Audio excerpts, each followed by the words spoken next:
كسبت قلوبكم والله غفور حليم. للذين يؤلون من نسائهم تربص 4 أشهر فإن فاءوا فإن الله غفور رحيم. وإن عزموا الطلاق فإن الله سميع عليم. والمطلقات يتربصن بأنفسهن 3 قروء ولا يحل لهن أن يكتمن ما خلق الله في أرحامهن إن كن يؤمن بالله واليوم الآخر وبعولتهن أحق بردهن في ذلك إن أرادوا إصلاحا ولهن مثل الذي عليهن بالمعروف وللرجال عليهن درجة والله عزيز حكيم. الطلاق 2 فإمساك بمعروف أو تسريح بإحسان ولا يحل لكم أن تأخذوا مما آتيتموهن شيئا إلا أن يخافا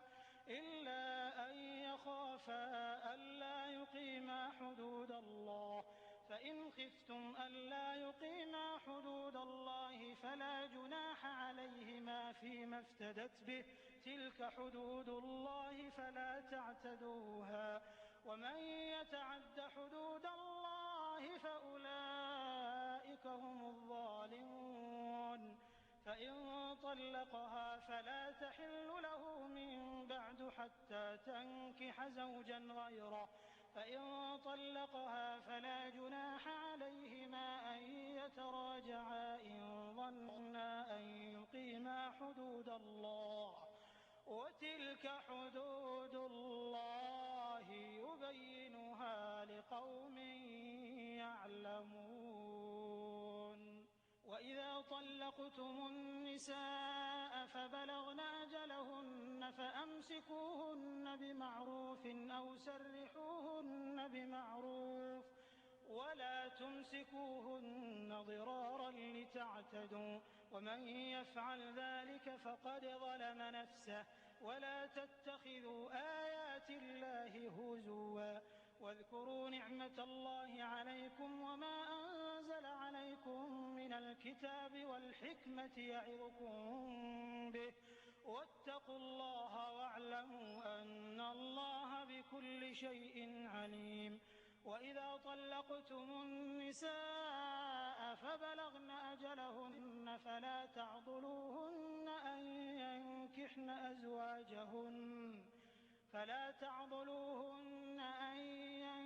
أزواجهن إذا تراضوا بينهم بالمعروف ذلك يوعظ به من كان منكم يؤمن بالله واليوم الآخر ذلكم أزكى لكم وأطهر والله يعلم وأنتم لا تعلمون.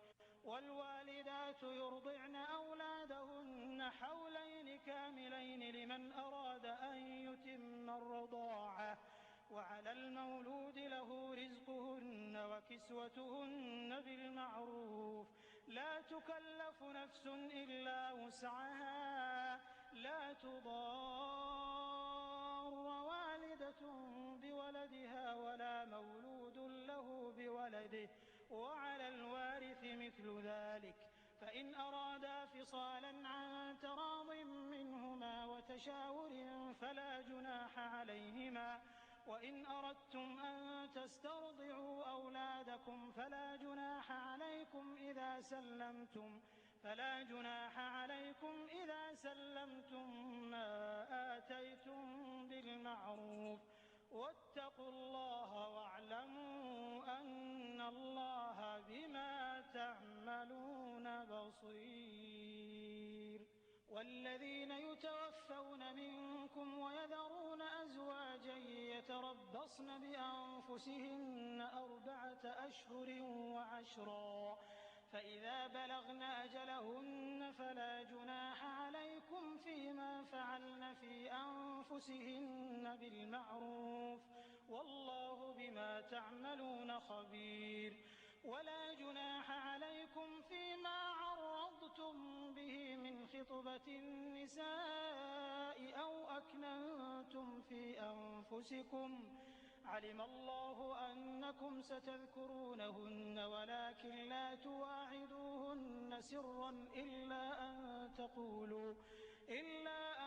تقولوا قولا معروفا ولا تعزموا عقدة النكاح حتى يبلغ الكتاب أجله واعلموا أن الله يعلم ما في أنفسكم فاحذروه واعلموا أن الله غفور حليم لا جناح عليكم إن طلقتم النساء ما لم تمسوهن أو تفرضوا لهن فريضة ومتعوهن على الموسع قدره وعلى المقتر قدره متاعا بالمعروف حقا على المحسنين وإن طلقتموهن من قبل أن تمسوهن وقد فرضتم لهن فريضة فنصف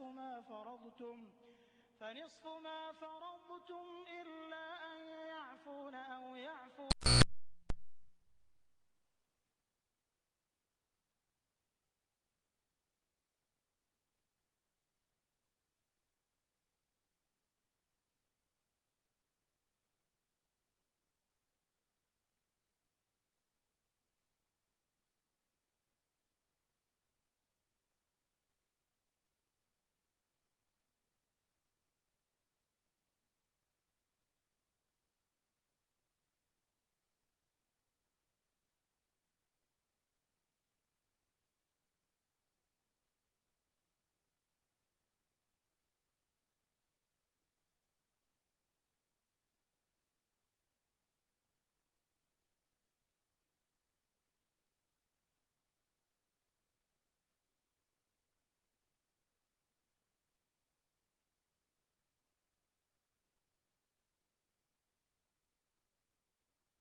ألم تر إلى الذين خرجوا من ديارهم وهم ألوف حذر الموت فقال لهم الله موتوا ثم أحياهم إن الله لذو فضل على الناس ولكن أكثر الناس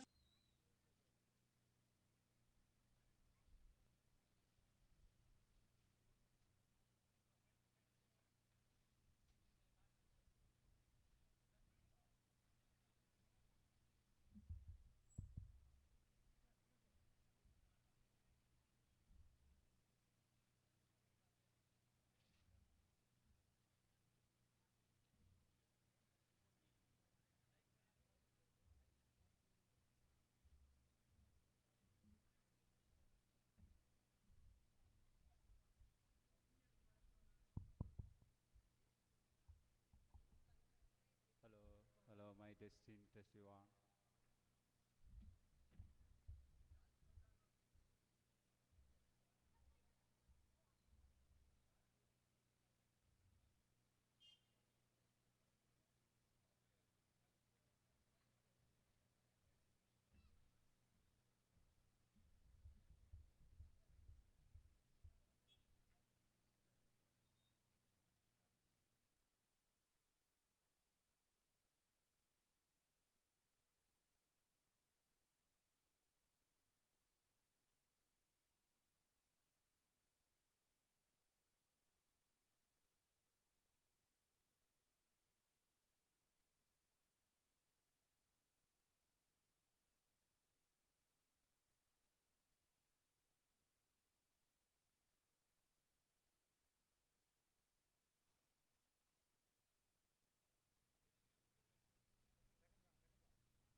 نعبد وإياك نستعين اهدنا الصراط المستقيم صراط الذين أنعمت عليهم غير المغضوب عليهم ولا الضالين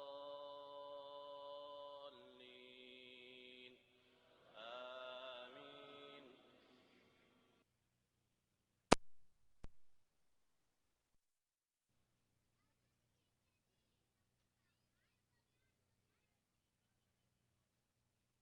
بسم الله الرحمن الرحيم ألف لام ميم ذلك الكتاب لا ريب فيه هدى للمتقين الذين يؤمنون بالغيب ويقيمون الصلاة ومما رزقناهم ينفقون والذين يؤمنون بما أنزل إليك وما أنزل من قبلك وبالآخرة هم يوقنون أولئك على هدى من ربهم وأولئك هم المفلحون إن الذين كفروا سواء عليهم أأنذرتهم أم لم تنذرهم لا يؤمنون ختم الله على قلوبهم وعلى سمعهم وعلى أبصارهم غشاوة ولهم عذاب عظيم ومن الناس من يقول آمنا بالله وباليوم الآخر وما هم بمؤمنين يخادعون الله والذين آمنوا وما يخدعون إلا أنفسهم وما يشعرون في قلوبهم مرض فزادهم الله مرضا ولهم عذاب أليم بما كانوا يكذبون وإذا قيل لهم لا تفسدوا في الأرض قالوا إنما نحن مصلحون ألا إنهم هم المفسدون ولكن لا يشعرون وإذا قيل لهم آمنوا كما آمن الناس قالوا أنؤمن كما آمن السفهاء ألا إنهم هم السفهاء ولكن لا يعلمون وإذا لقوا الذين آمنوا قالوا آمنا وإذا خلوا إلى شياطينهم قالوا إنا معكم إنما نحن مستهزئون الله يستهزئ بهم ويمدهم في طغيانهم يعمهون أولئك الذين اشتروا الضلالة بالهدى فما ربحت تجارتهم وما كانوا مهتدين مثلهم كمثل الذي استوقد نارا فلما أضاءت ما حوله ذهب الله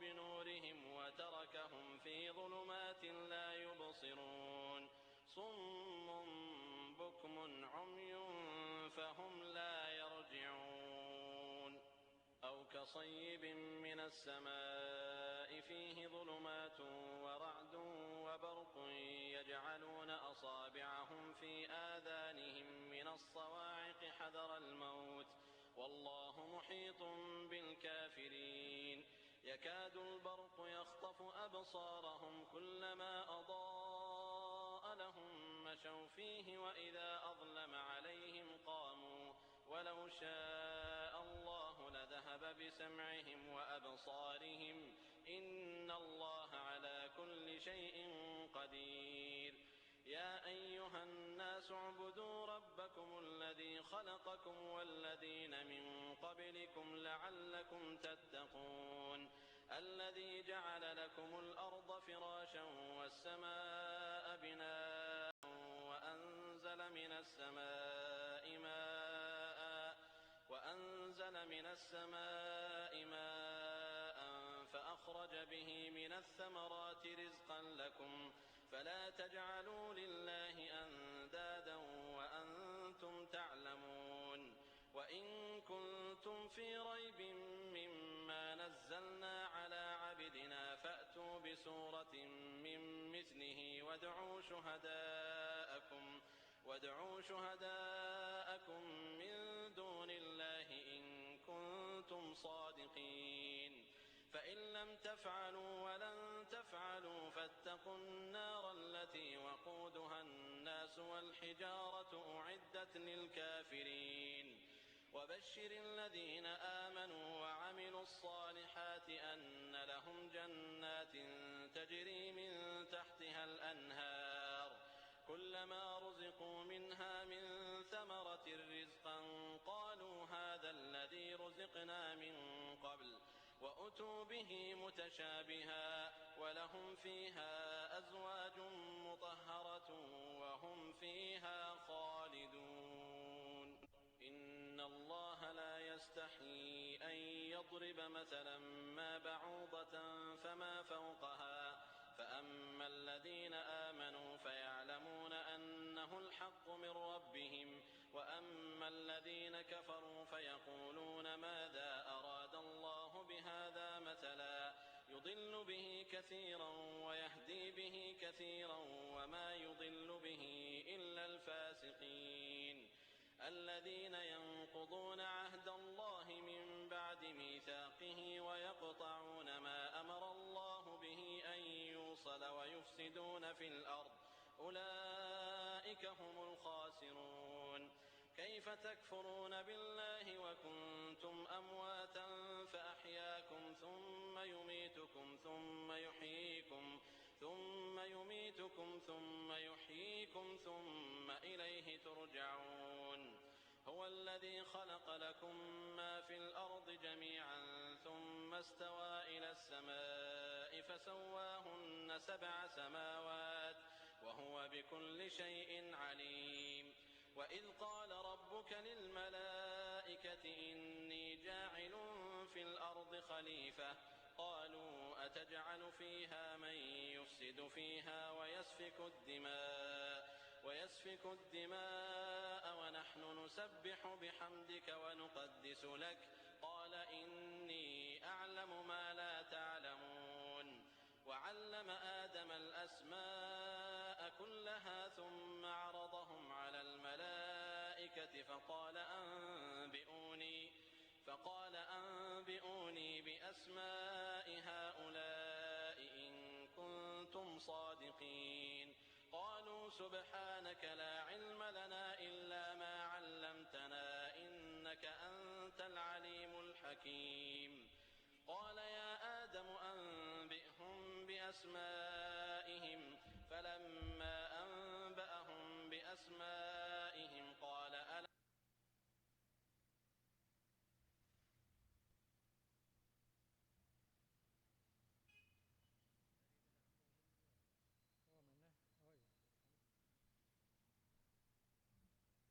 பிஸ்மில்லாஹிர்ரஹ்மானிர்ரஹீம்.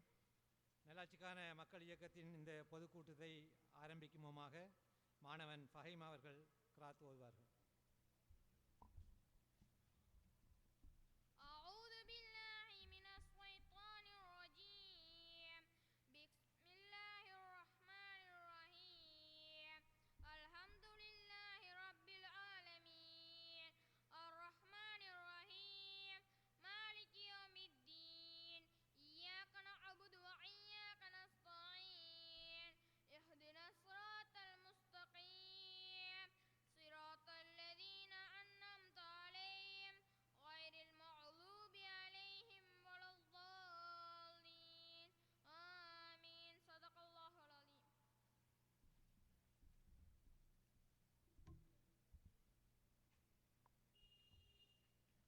நல்லாட்சிக்கான மக்கள் இயக்கத்தின் இந்த இறுதி தேர்தல் பிரச்சார கூட்டத்துக்கு வருகை தந்திருக்கும் நல்லாட்சிக்கான மக்கள் இயக்கத்தின் சூரா சபை உறுப்பினரும் ஆசிரியருமான வித்யாகீர்த்தி அமீர் அலி அவர்களே, நல்லாட்சிக்கான மக்கள் இயக்கத்தின் சூரா சபை உறுப்பினர் சகோதரர் மிஹ்லார் அவர்களே, இந்த கூட்டத்தை பார்வையிட வந்திருக்கும் எமது சகோதரர்களே சகோதரிகளே, வீடுகளில் இருந்து இந்த உரையை செவிமடுக்கும் தாய்மார்களே, அன்பின் சகோதரிகளே, அனைவருக்கும் அன்பின் சலாம். அஸ்ஸலாமு அலைக்கும்.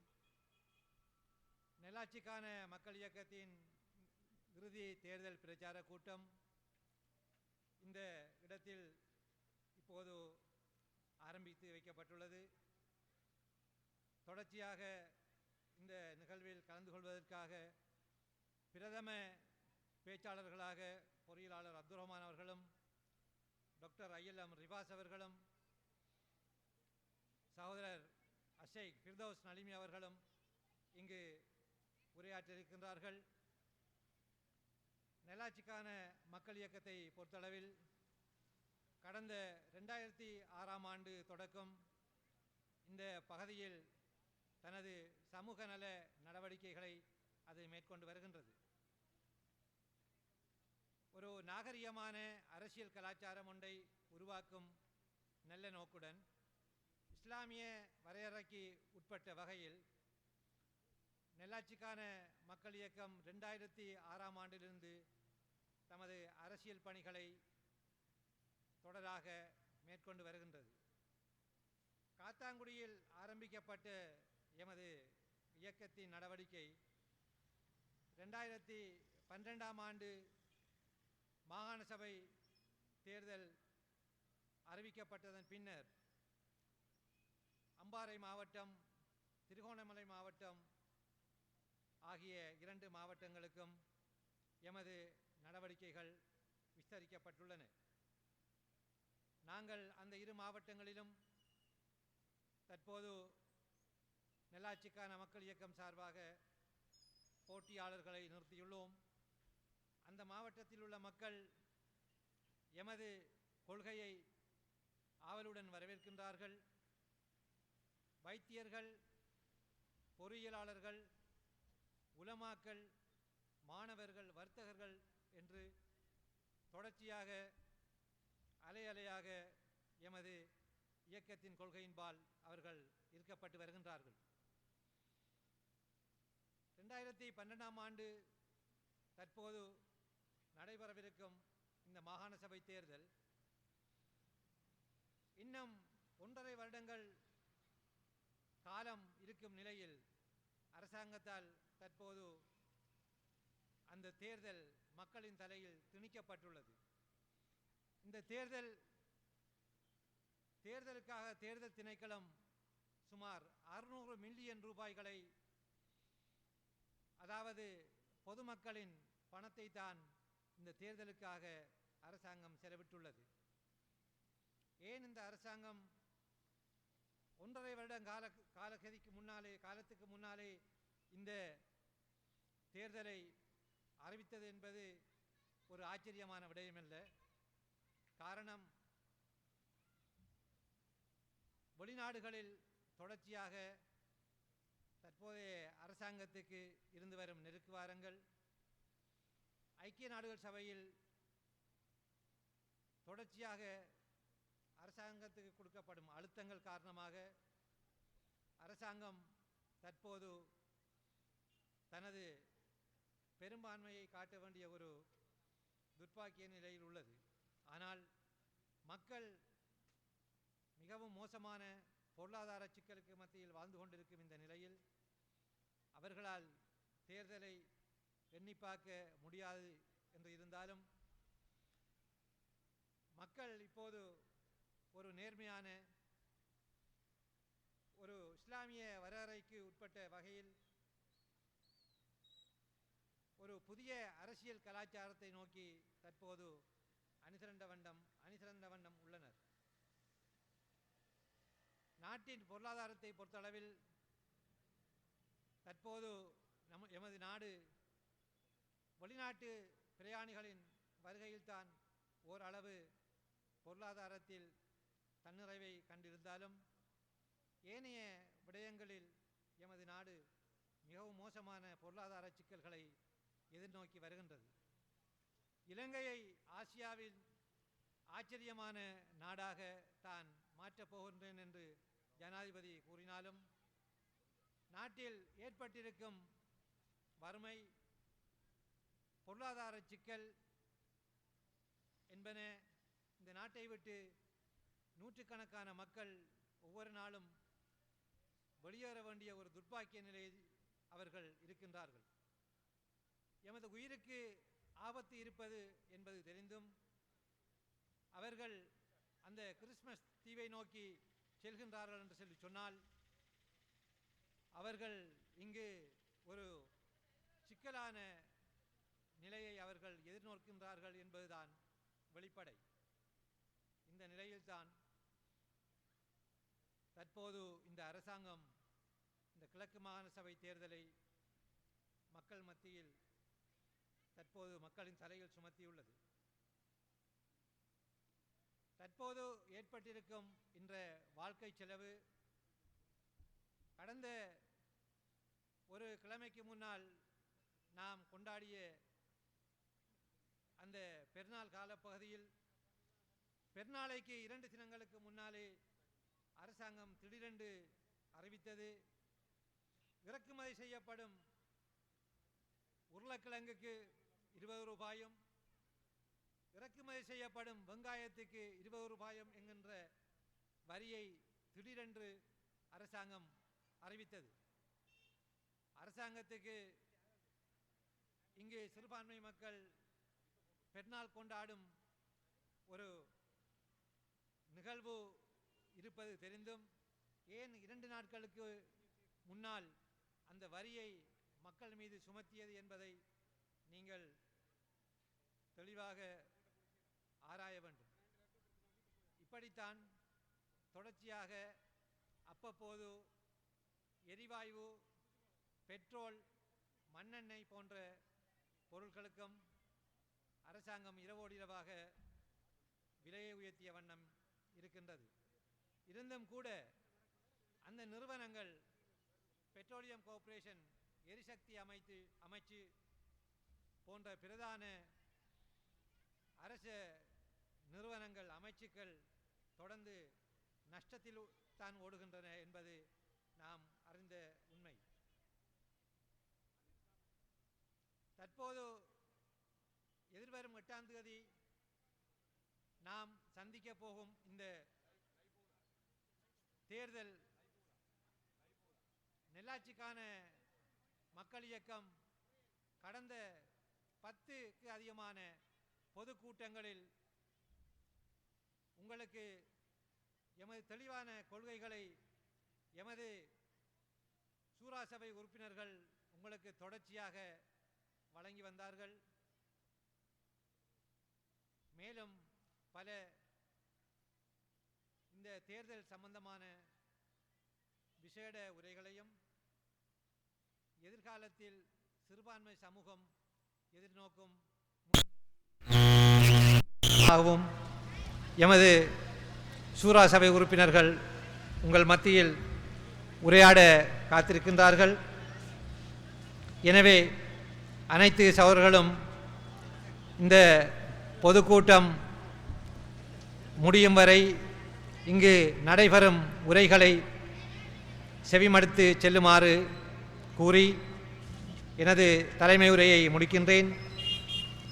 அடுத்ததாக உரையாற்ற வருமாறு நான் அழைப்பது வித்யாகீர்த்தி அமீர் அலி ஆசிரியர் அவர்களை.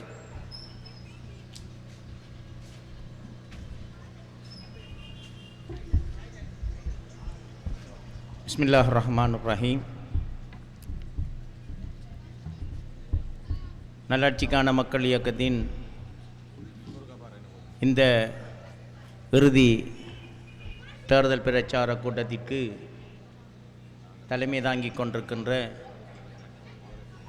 முன்னாள் நகரசபை உறுப்பினரும் நல்லாட்சிக்கான மக்கள் இயக்கத்தின் சூரா சபை உறுப்பினருமான சகோதரர் ஏஜிஎம் ஹாரூன் அவர்களே, இங்கு வீற்றிருக்கின்ற காத்தாங்குடி நகரசபையின் எதிர்க்கட்சி தலைவர், நல்லாட்சிக்கான மக்கள் இயக்கத்தின் சூரா சபை உறுப்பினர், பொறியியலாளர் சகோதரர் அப்துல் ரஹ்மான் அவர்களே, அதேபோன்று இங்கு வீற்றிருக்கின்ற நல்லாட்சிக்கான மக்கள் இயக்கத்தின் சூரா சபை உறுப்பினர்களான சகோதரர் மிஹலார் அவர்களே, சகோதரர் பஷீர் ஆசிரியர் அவர்களே, இந்த கூட்டத்திற்கு வருகை தந்திருக்கின்ற அன்புக்குரிய சகோதரர்களே, வீடுகளிலே அமர்ந்து இந்த உரையை கேட்டுக்கொண்டிருக்கின்ற அன்புக்குரிய தாய்மார்களே, சகோதரிகளே, எங்களது இணையதளத்தின் மூலம் உள்நாட்டிலும் வெளிநாட்டிலும் இந்த உரையை செவிமடுத்து கொண்டிருக்கின்ற அன்புக்குரிய சகோதரர்களே, நம் அனைவர் மீதும் சாந்தியும் சமாதானமும் உண்டாகட்டும். அஸ்ஸலாமு அலைக்கும் வரஹ்மத்துல்லாஹி வபரகாத்துஹு.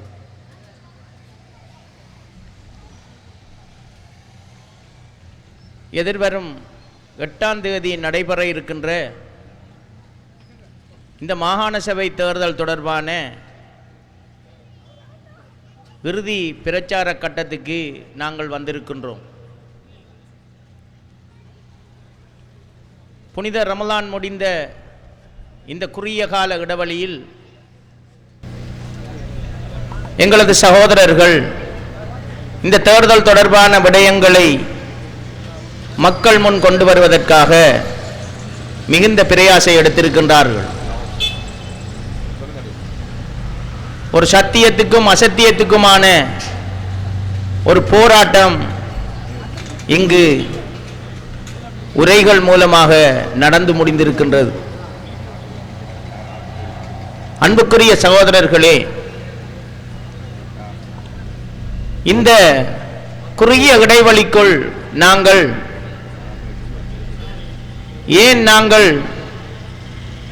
ஐக்கிய மக்கள் சுதந்திர முன்னணிக்கும் ஸ்ரீலங்கா முஸ்லிம் காங்கிரசுக்கும் ஏனைய சக்திகளுக்கும் வாக்களிக்க கூடாது என்பதை உங்களுக்கு தெளிவாக எடுத்து கூறியிருக்கின்றோம்.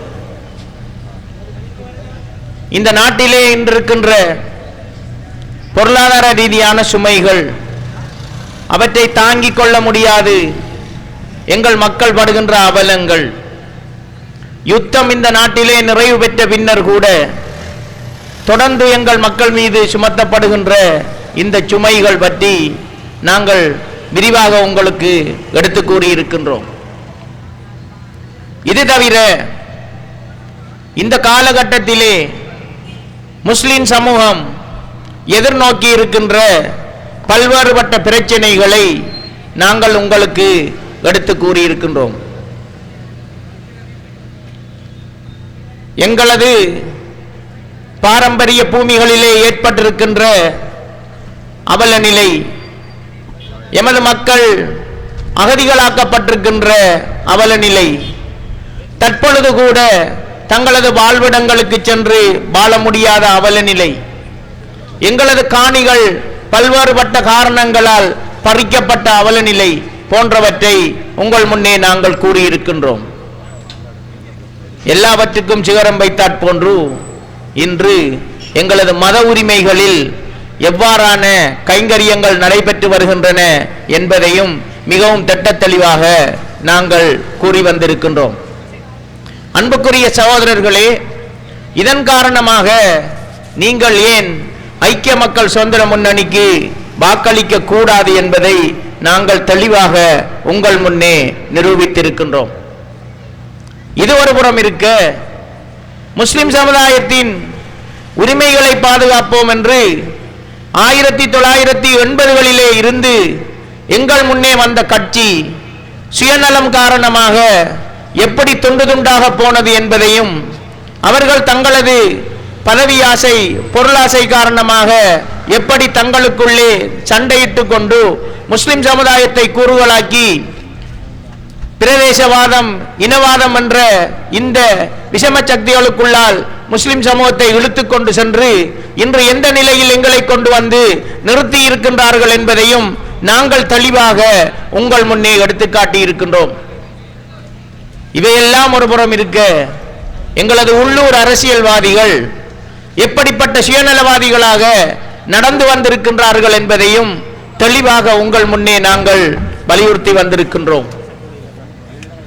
இவை தவிர இவர்களது அநியாயங்களால் இந்த ஊர் எந்த வகையிலே பாதிக்கப்பட்டிருக்கின்றது என்பதை நாங்கள் தெளிவாக உங்களுக்கு எடுத்து கூறியிருக்கின்றோம். மக்களின் பிரச்சனைகள், மக்களின் அவலங்கள் இப்படியே தொடர்ந்து கொண்டிருக்க இவர்கள் அபிவிருத்தி திட்டங்கள் என்ற போர்வையில் செய்து வருகின்ற சில வேலைகள் பற்றியும் உங்களுக்கு நாங்கள் தெளிவாக எடுத்துரைத்திருக்கின்றோம். எனவே ஐக்கிய மக்கள் சுதந்திர முன்னணிக்கோ ஸ்ரீலங்கா முஸ்லிம் காங்கிரசுக்கோ நாங்கள் வாக்களிக்க முடியாது என்பதையும், எனவே இதற்கான ஒரு மாற்று சக்தியாக இந்த களத்திலே நிற்கின்ற, உண்மைக்குண்மையாக உழைக்கின்ற, மக்களோடு மக்களாக இருக்கின்ற, மக்களது பிரச்சனைகளை புரிந்து கொண்டிருக்கின்ற நல்லாட்சிக்கான மக்கள் இயக்கத்துக்கு நீங்கள் ஏன் வாக்களிக்க வேண்டும் என்பதை நாங்கள் தெளிவாக கூறியிருக்கின்றோம். எனவே அன்புக்குரிய சகோதரர்களே, இந்த கட்டத்திலே எங்களது பணியை நாங்கள் தெளிவாக செய்து முடித்திருக்கின்றோம். இனி உங்களது பணி காத்திருக்கின்றது. எனவே நாங்கள் மிக நிதானமாக சிந்தித்து இதுவரை நாங்கள் புரிந்து கொண்ட அந்த புரிந்துணர்விலே இருந்து நீங்கள் நல்லாட்சிக்கான மக்கள் இயக்கத்துக்கு ஏன் வாக்களிக்க வேண்டும் என்பதை, வாக்களிக்க வேண்டும் என்ற முடிவுக்கு இதுவரையில் நீங்கள் வந்திருப்பீர்கள் என்று நாங்கள் நினைக்கின்றோம். ஏனென்றால் நாங்கள் இந்த கடந்த 2 தினங்களுக்குள் மக்களை சந்திக்கின்ற இடங்களில் எல்லாம் மக்கள் எங்களுக்கு பேராதரவு தந்திருக்கின்றார்கள்.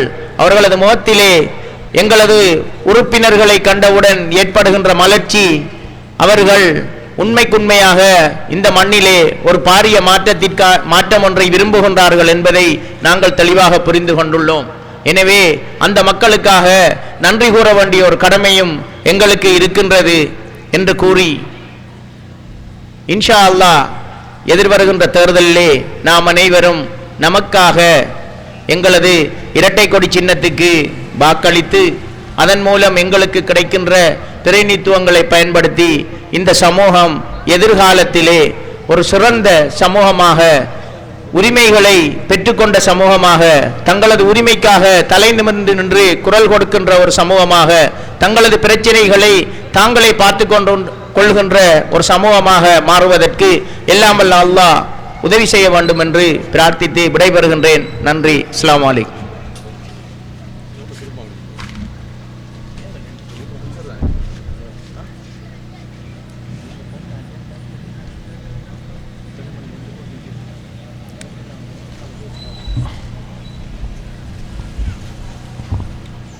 அடுத்ததாக இங்கே நாம் உரையாற்ற அழைப்பது பொறியியலாளர் ஃபதுல் ஹக் சார் அவர்களை இங்கே உரையாற்றுமாறு அன்புடன் அழைக்கின்றேன்.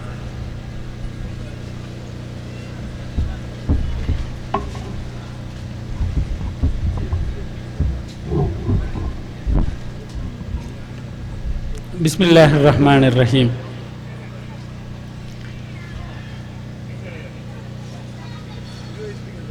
நல்லாட்சிக்கான மக்கள் இயக்கத்தின் இந்த கிழக்கு மாகாண சபை 2012ஆம் ஆண்டுக்கான இறுதி பிரச்சார கூட்டத்தில் இங்கு மேடையிலே அமர்ந்திருக்கின்ற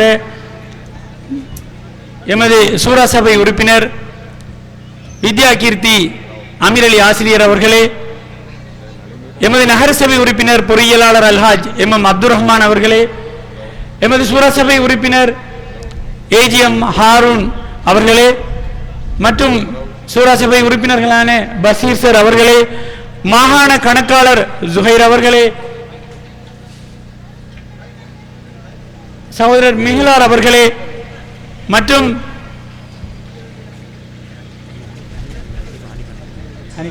அல்ஹாஜ் ஹனிஃபா அவர்களே, இங்கு எமது உரைகளை கேட்டுக்கொண்டிருக்கின்ற எமது சகோதரர்களே, தாய்மார்களே, எமது இணையதளத்தினூடாக இடம்பெறும் நேரடி ஒளிபரப்பினை செவி பார்த்து கொண்டிருக்கின்ற சகோதர சகோதரிகளே, அனைவருக்கும் எனது அஸ்ஸலாமு அலைக்கும் அன்பின் பணிவு. நல்லாட்சிக்கான மக்கள் இயக்கம் இந்த மாகாண சபை தேர்தல் பிரச்சாரத்திலே கடந்த 2 மாதங்களாக ஈடுபட்ட பின்னர், இறுதியான உழைப்பின் பின்னர் இந்த கூட்டத்திலே நாங்கள் உங்களை சந்தித்துக் கொண்டிருக்கின்றோம். இலங்கை முஸ்லிம் அரசியல் பரப்பிலே ஒரு சிறந்த அரசியல் கலாச்சாரம் ஒன்றை உருவாக்குவதற்காகவும் இதுவரை காலமும் இலங்கை முஸ்லிம் அரசியலிலே அறிமுகப்படுத்தப்படாத சமூகத்திற்கு மிகவும் நம்பிக்கைக்கு பாத்திரமான இஸ்லாம் வழிகாட்டுகின்ற ஒரு தலைமைத்துவ ஒழுங்கை நல்லாட்சிக்கான மக்கள் இயக்கம் இந்த மண்ணிலே கடந்த 6 ஆண்டு காலமாக அதனை செயல்படுத்தி காட்டியிருக்கின்றது. அதனை வெற்றிகரமான ஒன்றாக நிரூபித்து காட்டியிருக்கின்றது. எமது அரசியல் வரலாற்றில் நாம் விட்ட தவறுகளுக்கெல்லாம் ஒரு சிறந்த தீர்வாக சூரா என்கின்ற ஒரு நல்ல தலைமைத்துவ ஒழுங்கை அல் குர்ஆனின் வழிகாட்டலின் பேரில் நல்லாட்சிக்கான மக்கள் இயக்கம் இன்று வரை இந்த மண்ணிலே அறிமுகப்படுத்தி இந்த கிழக்கு மாகாண முஸ்லிம்களினதும் இந்த இலங்கை வாழ் அந்நிய சகோதரர்களினதும் சர்வதேச சமூகத்திலும் தனது கவன ஈர்ப்பையும் அங்கீகாரத்தையும் பெற்ற ஒரு முழுமையான புதிய தலைமைத்துவ ஒழுங்கை முஸ்லிம் அரசியலிலே இன்று நிரூபித்து காட்டியிருக்கின்றது. அது மட்டுமல்லாது எமது 1/4 நூற்றாண்டுக்கு மேற்பட்ட தனித்துவ முஸ்லிம் அரசியல் கட்சி வரலாற்றில் என்றுமே இடம்பெறாத அளவு வெளிப்படை தன்மை என்று சொல்கின்ற எந்த ஒரு ஒப்பந்தமாக இருந்தாலும் சரி, எந்த ஒரு அரசியல் பேச்சுவார்த்தையாக இருந்தாலும் சரி, மக்கள் சார்பான ஒரு அரசியல் இயக்கத்தின் எல்லா வகையான நடவடிக்கைகளிலும் வெளிப்படை தன்மையை எமது இயக்கம் நடைமுறைப்படுத்தி காட்டியிருக்கின்றது. உங்களுக்கு தெரியும், அரசியல் அவதானிகளுக்கு தெரியும், அரசியல் ஆய்வாளர்களுக்கு தெரியும், அனுபவமிக்க எமது பொதுமக்களுக்கு தெரியும், கடந்த 1/4 நூற்றாண்டு தனித்துவ முஸ்லிம் அரசியல் வரலாற்றில் எந்த ஒரு உடன்படிக்கையும் சமூகம் சார்பாக அரசாங்கங்களில் பங்காளியாக இணைகின்ற பொழுது இந்த முஸ்லிம் சமூகத்தை பிரதிநிதித்துவப்படுத்திய எந்த ஒரு அரசியல் கட்சியும் வெளிப்படையாக மக்களுக்கு முன் காட்டாத எல்லா ஒப்பந்தங்களில் இருந்து மாறாக நல்லாட்சிக்கான மக்கள் இயக்கம் வெளிப்படை தன்மையான அரசியல் ஒப்பந்தங்களை செய்கின்ற ஒரு புதிய அரசியல் கலாச்சாரம் ஒன்றை கடந்த 6 வருட காலமாக இந்த சிறுபான்மை முஸ்லிம் அரசியல் பரப்பிலே செய்து காட்டியிருக்கின்றது. அதே நேரம் இந்த இலங்கை மண்ணிலே கடந்த 1/4 நூற்றாண்டாக எமது முஸ்லிம் அரசியல் பெரும் வீச்சோடு கிளம்பி எதனை சாதித்திருக்கின்றது என்று பார்க்கின்ற பொழுது இன்றும் அதன் தலைமை மிக கேவலமான சிறிய பொய்களை கூட தங்களது வாக்குகளை அதிகரிப்பதற்காக சொல்கின்ற அளவுதான் இதன் வளர்ச்சி இருக்கின்றது.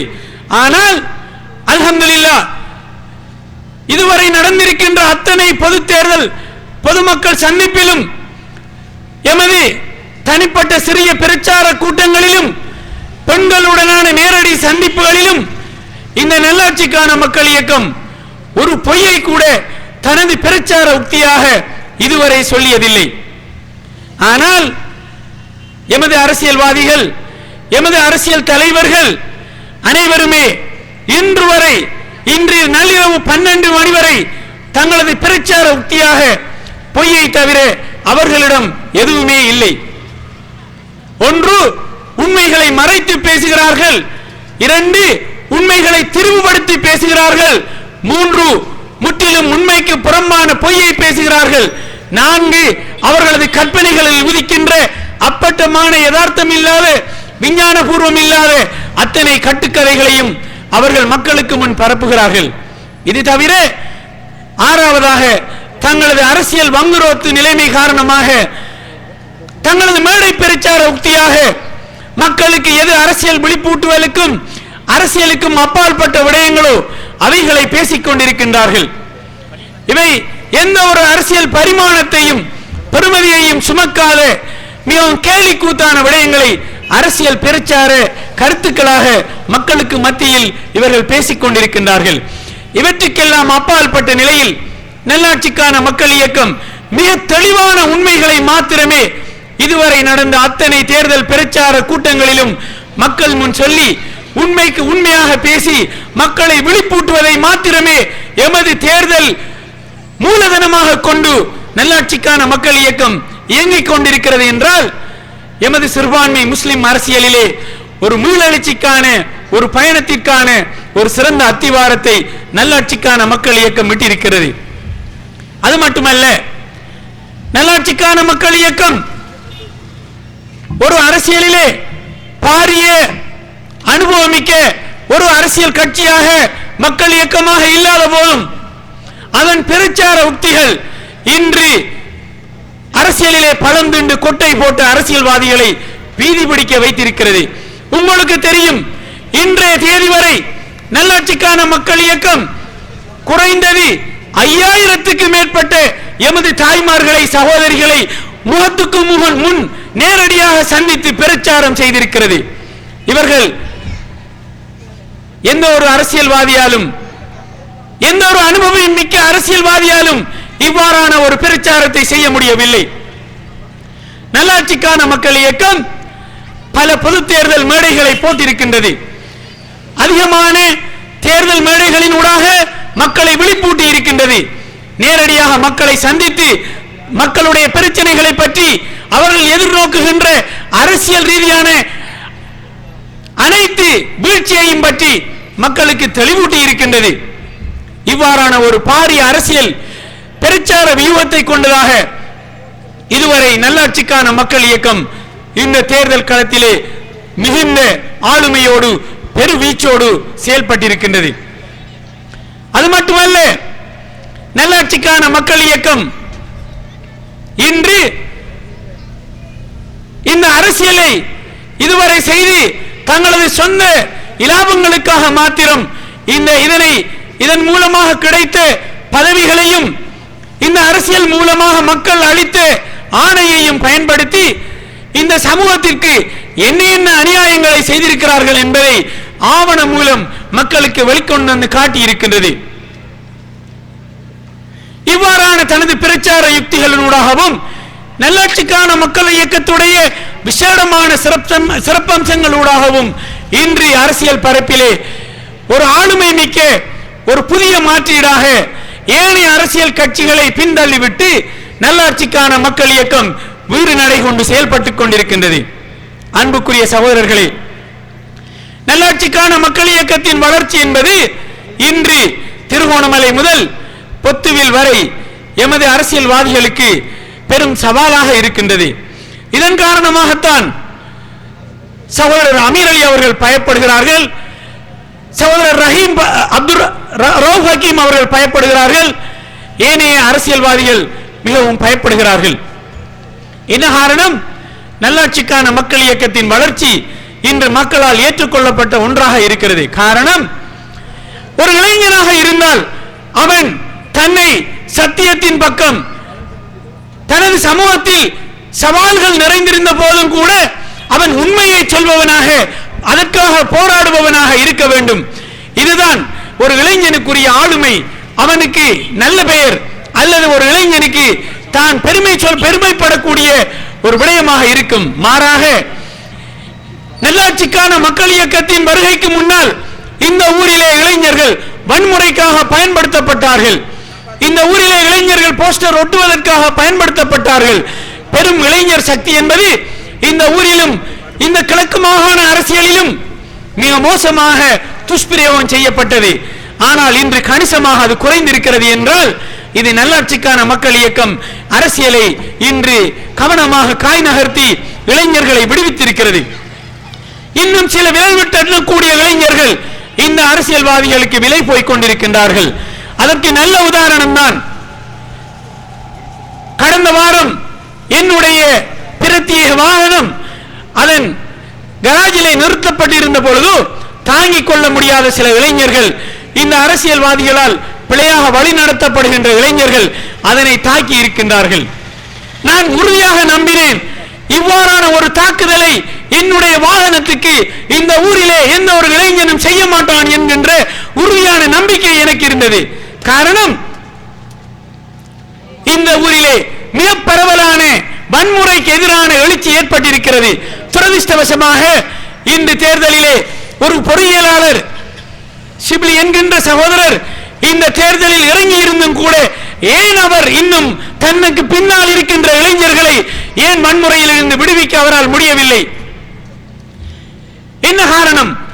ஏன் அவர் ஒரு இஸ்லாமியவாதியாக தன்னை அடையாளப்படுத்தியும் கூட ஏன் அவரால் கள்ள வாக்குகளை அளிக்கக்கூடாது என்று பிரகடனம் செய்ய முடியவில்லை? இன்று வரை அவர் போஸ்டர் ஒட்டுவதில்லை என்று சொல்லி வந்த பின்னர் ஏன் இன்று போஸ்டர் ஒட்டுகின்ற கலாச்சாரத்துக்கு இன்று இறங்கி இருக்கின்றார்?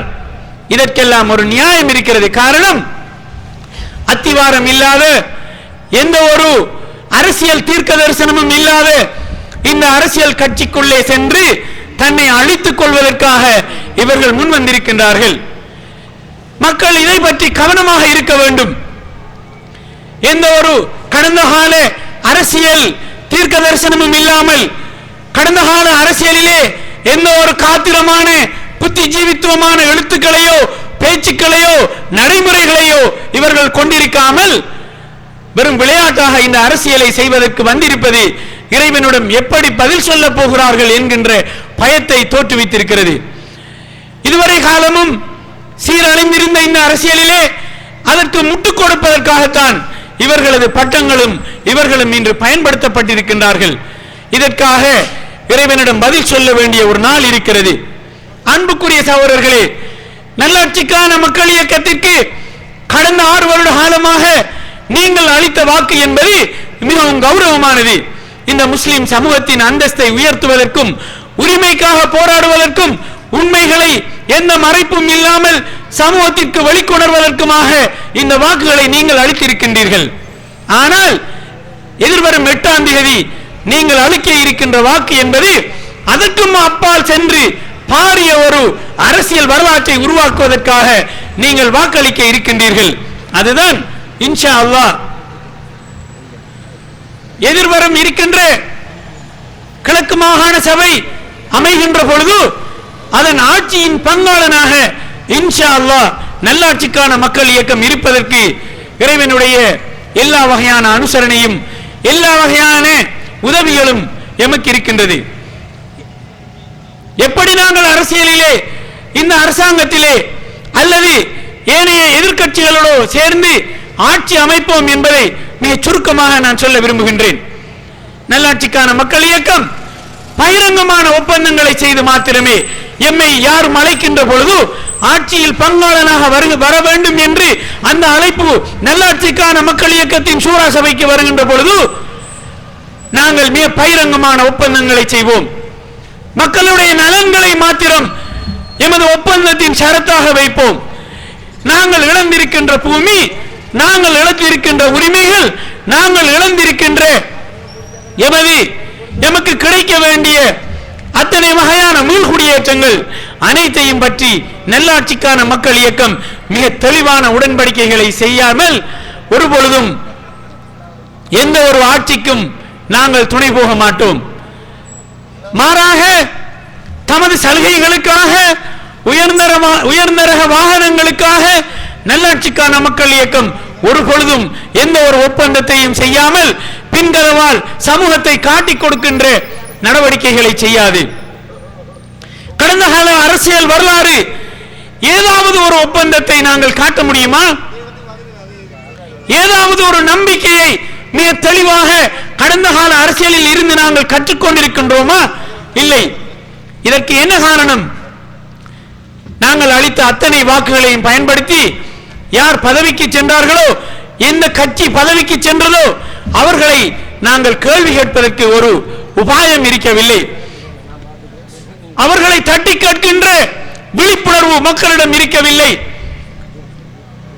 நான் இன்றும் கூட ஒரு உதாரணத்தை இன்று பாலமனையில் பேசிய போது, தாய்மார்களுக்கு மத்தியில் பேசிய போது சொல்லி காட்டினேன். இப்ராஹிம் என்கின்ற ஒரு இளைஞனை உங்களுக்கு தெரியுமா என்று மாணவிகளிடம், அங்கே வந்திருந்த மாணவர்களிடம் கேட்டேன். ஒரு புரட்சிகரமான இப்ராஹிம் என்கின்ற ஒரு இளைஞனை பற்றி உங்களுக்கு தெரியுமா என்று.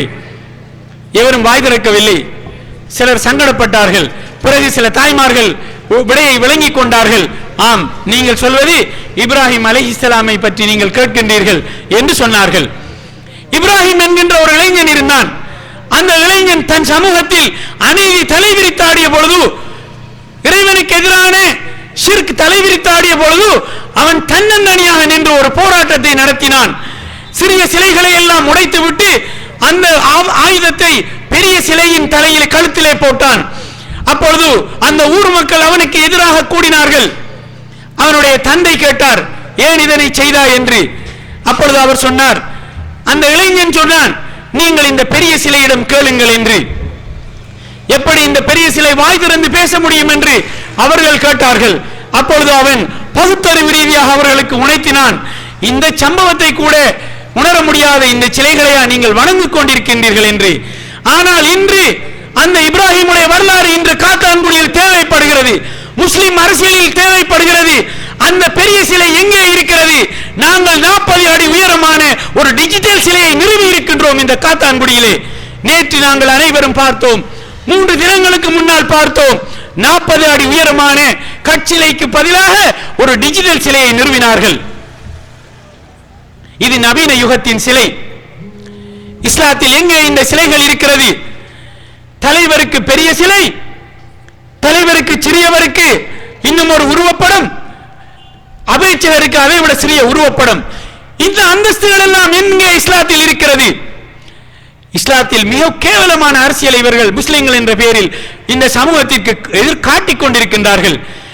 நான் அந்த குழந்தைகளிடம் கேட்டேன் பாலமுனையிலே, உங்களுக்கு நல்லாட்சிக்கான மக்கள் இயக்கத்தின் தலைவரை தெரியுமா? அவருடைய போட்டோவை, அவருடைய போஸ்டரை பார்த்திருக்கின்றீர்களா என்று.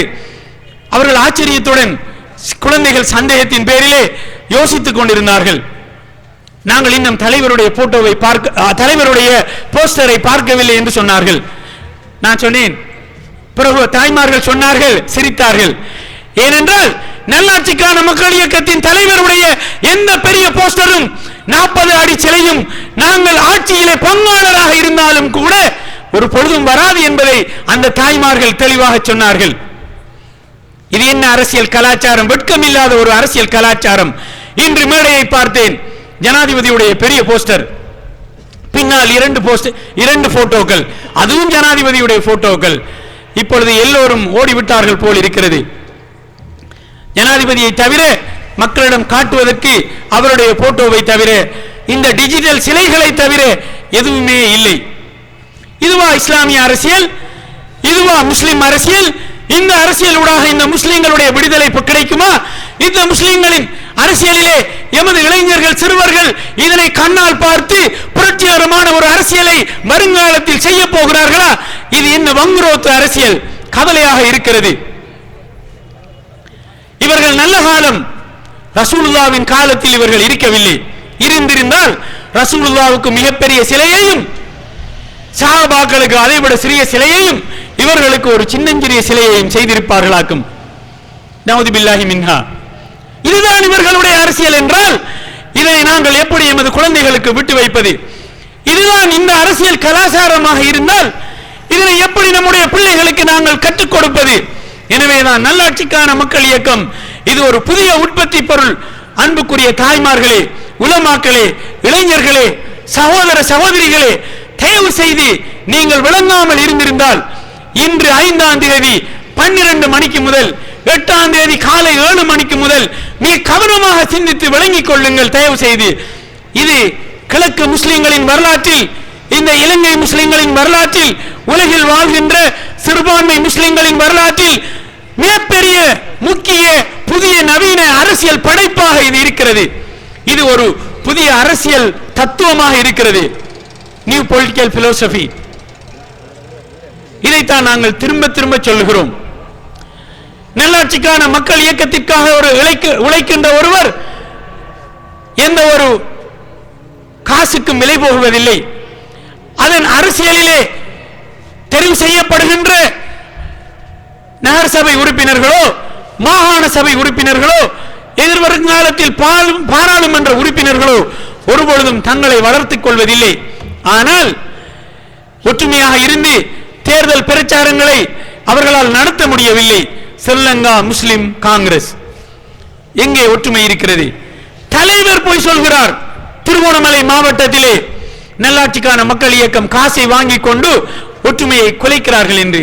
இதனை தலைவர் சொல்கின்ற பொழுது மிகவும் வெட்கமாக இருக்கிறது. இதுதான் முஸ்லிம் அரசியலின் வளர்ச்சி.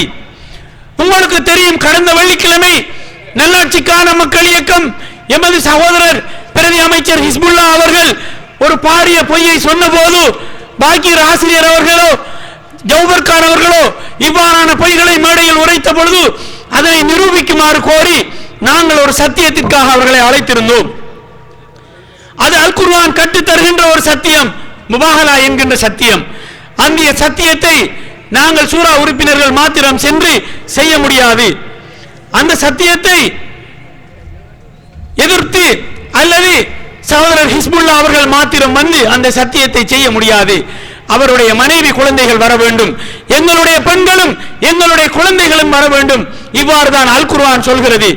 அந்த சத்தியத்தை தான் நாங்கள் செய்வதற்காக கடந்த வெள்ளிக்கிழமை எங்களது பெண்களோடும் எங்களது குழந்தைகளோடும் நாங்கள் ஜாமியுல் வாபிரின் பள்ளி வாயிலுக்கு சென்றோம். அங்கு நாங்கள் அவரை எதிர்பார்த்து நின்றோம். என்னுடைய மகன் சாட்சி சொன்னார், அமைச்சர் ஹிஸ்புல்லா வந்து திரும்பி சென்றார், ஏன் தொழாமல் இவர் செல்கிறார் பள்ளிக்கு வந்து என்று நாங்கள் அதிசயப்பட்டோம் என்று. கடைசியில் சிகரம் பள்ளிக்கு சென்று அவர் தொழுதிருக்கிறார். இவ்வாறு பயந்து ஓட வேண்டியதில்லை. மக்கள் முன் நீங்கள் உண்மையை பேசுங்கள், மக்கள் முன் நீங்கள் சத்தியத்தை உரையுங்கள். உங்களுக்கு பின்னால் மக்கள் இருப்பார்கள். இப்பொழுது நீங்கள் தோத்து ஓடிவிட்டீர்கள். இறுதியாக நாங்கள் கடந்த ஜும்மாவிலே அவருக்கு விடுத்த அழைப்பையும் நான் இங்கு உங்கள் முன் ஒளிபரப்பு செய்து காட்ட விரும்புகின்றேன்.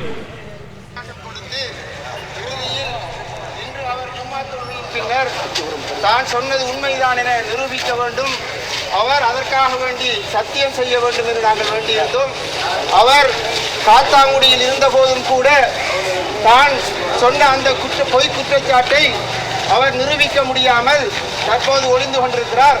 எனவே இந்த விடயத்தை அல்லாஹ்விடத்திலே நாங்கள் பாரஞ்சாட்டி நல்லாட்சிக்கான மக்கள் இயக்கத்தின் மீது அவர் இனி ஒருபோதுமே இவ்வாறான பொய் குற்றச்சாட்டுகளை சுமத்தக்கூடாது என்று கண்டிப்பாக அவரிடம் கூறி நாங்கள் இத்துடன் இந்த நிகழ்வை முடித்துக் கொள்வோம். சுப்ஹானக்கல்லாஹும்ம வ பிஹம்திக அஷ்ஹது அல்லா. இதுதான் நாங்கள் அவரை காத்திருந்து இறுதியாக அந்த பள்ளிவாசலில் இருந்து பிரிந்த பொழுது செய்த அழைப்பு. எமது மதிப்புக்குரிய சூரா சபை உறுப்பினர், முன்னாள் ஜம்மியத்துல் உலமாவின் காரியதர்சி, முன்னாள் சம்மேளனத்தின் காரியதர்சி, தற்கால நகரசபை உறுப்பினர் சகோதரர் ஆஷே சபீல் நலிமி அவர்கள் அந்த கூட்டத்தை இறுதியாக காத்திருந்து விட்டு அந்த சத்தியத்தை முடித்தார்கள். இது ஒரு அரசியல் வரலாறு. மீண்டும் ஒரு தரம் இந்த பிரதி அமைச்சர் அவர்கள் வந்து இன்னும் ஒரு விடயத்தை சொன்னால் இதனை எப்படி இந்த மக்கள் நம்ப போகிறார்கள்? எனவே அவர் பொய்யன் என்பதற்கு சாட்சியாக அது இறுதியாக அமைந்து விட்டது. இவைகள் எல்லாம் வரலாறு. கடந்த காலங்கள் போல் அல்லாமல் இப்பொழுது எங்களுடைய ஒவ்வொரு உரையும், எங்களது ஒவ்வொரு பேச்சும், ஒவ்வொரு நடவடிக்கையும் இன்று சர்வதேச இணையதளத்திலே பதிவாகி இருக்கிறது. இன்னும் வருகின்ற சந்ததிகள் இவற்றை செவிசாய்க்க போகிறார்கள். இவர்கள் இதனை பார்க்க போகிறார்கள். இவர் எவ்வளவு பெரிய பொய்யை உரைத்தார் என்பதற்கும், எப்படி இவர் புறமுதுகு காட்டி ஓடினார் என்பதற்கும் வரலாறாக இவைகள் இருக்கத்தான் போகின்றன. இவற்றை அழிப்பதற்கு இவர்களால் முடியாது. அல்ஹம்துலில்லாஹ். இறுதியாக அன்புக்குரிய சகோதர சகோதரிகளே, நல்லாட்சிக்கான மக்கள் இயக்கம் என்பது மிகவும் வீரமிக்க ஒரு தைரியமான அரசியல் சக்தியாக இன்று கிழக்கு மாகாண சபையிலே முன்கண்டு செல்கின்ற பெருவீச்சோடு கிளம்பி மக்களுடைய ஆதரவை பெற்ற ஒரு சக்தியாக இருக்கிறது. எனவே இதனை தவிர எதிர்காலத்தில் இந்த முஸ்லிம் அரசியலில் நம்பிக்கை எதுவும் இல்லை என்பது நாம் அனைவரும் அறிந்த விடயம். இப்பொழுதுதான் பாரிய பொறுப்பு எம்முடைய உள்ளத்தில் இருக்கிறது. சத்தியத்துக்கு நான் குரல் கொடுத்தேனா? உண்மை வந்த போது அதனை நான் உடனடியாக ஏற்றுக்கொண்டேனா? உண்மை என் காதுகளில் ஒலித்த போது அதனை சந்தேகம் இல்லாமல் ஏற்றுக்கொண்டேனா? அநியாயத்தின் பக்கம் அநியாயத்தை நான் வெறுத்தேனா? பொய்யை நான் வெறுத்தேனா? என்னுடைய கபருக்கு இந்த வாக்கு சாட்சியாக வரும் என்பதை நான் மனதில் இருத்தி நான் வாக்களித்தேனா என்கின்ற போராட்டம் உங்களுடைய உள்ளங்களில் இடம்பெறவில்லை என்றால் அது பாரிய பிழையான உள்ளமாக அது இருக்கிறது. எனவேதான் எதிர்வரும் காலத்தில் 8ஆம் தேதி இன்ஷா அல்லாஹ் நீங்கள் அனைவரும் எமது இரட்டை கோடி சின்னத்துக்கு வாக்களிப்பதற்கு உங்களுடைய மனச்சாட்சியை நீங்கள் எழுப்பி, உங்களுடைய மனச்சாட்சியுடன் நீங்கள் போராடி இதுவரை முடிவெடுக்காத சகோதரர்கள், தயவு செய்து உங்களுடைய மனச்சாட்சியை நீங்கள் தயவு செய்து தட்டி கேளுங்கள். நான் சரியானதை செய்கிறேனா என்று, நான் உண்மையின் பக்கம் நிற்கிறேனா என்று நீங்கள் கேட்க வேண்டிய தேவை இருக்கிறது. எனவேதான் அன்புக்குரிய தாய்மார்களே, சகோதரர்களே, இன்று இந்த ஊரிலே சத்தியம் ஒரு பெரும் சக்தியாக மாறி இருக்கிறது. இந்த ஊரிலே நல்லாட்சிக்கான மக்கள் இயக்கம் இந்த தேர்தல் களத்தில் முதலிடத்தில் இருக்கிறது. இறைவனுடைய உதவியால் இந்த முழு மாகாணத்திலும் மிகவும் சிறந்த ஒரு வரவேற்பை பெற்றிருக்கிறது. எனவேதான் நீங்கள் இதனை இன்னும் பலமுள்ள ஒரு சக்தியாக மாற்றுங்கள். தயவு செய்து இந்த சூரா சபை உறுப்பினர்களை நீங்கள் இந்த இயக்கத்தின் ஏகபோக வாரிசாக கருதி கொள்ளாதீர்கள். இந்த சூரா சபையிலே நாங்கள் இருக்கின்றோம். இதைவிட தகுதியான நீங்கள் வெளியிலே இருந்தால் தயவு செய்து வந்து இதில் இணைந்து கொள்ளுங்கள். அந்த அழைப்போடு இன்ஷா அல்லாஹ் நீங்கள் இந்த நல்லாட்சிக்கான மக்கள் இயக்கத்தை முன்கொண்டு செல்ல வேண்டும் என்று கேட்டு, இறுதியாக இந்த எமது இரட்டை கோடி சின்னத்துக்கு வாக்களிக்க வேண்டும் என்றும் கேட்டு விடைபெறுகிறேன். இந்த சந்தர்ப்பத்தை தந்த அல்லாஹ்வுக்கும் சூரா சபைக்கும் இதனை கேட்டுக்கொண்ட உங்களுக்கும் நன்றி கூறி விடைபெறுகிறேன். அஸ்ஸலாமு அலைக்கும் வரஹ்மத்துல்லாஹி வபரகாத்துஹு.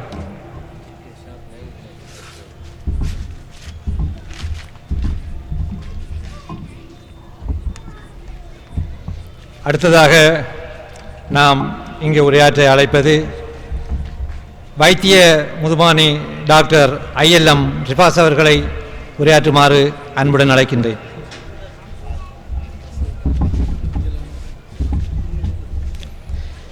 அஊது பில்லாஹி மினஷ் ஷைத்தானிர் ரஜீம்.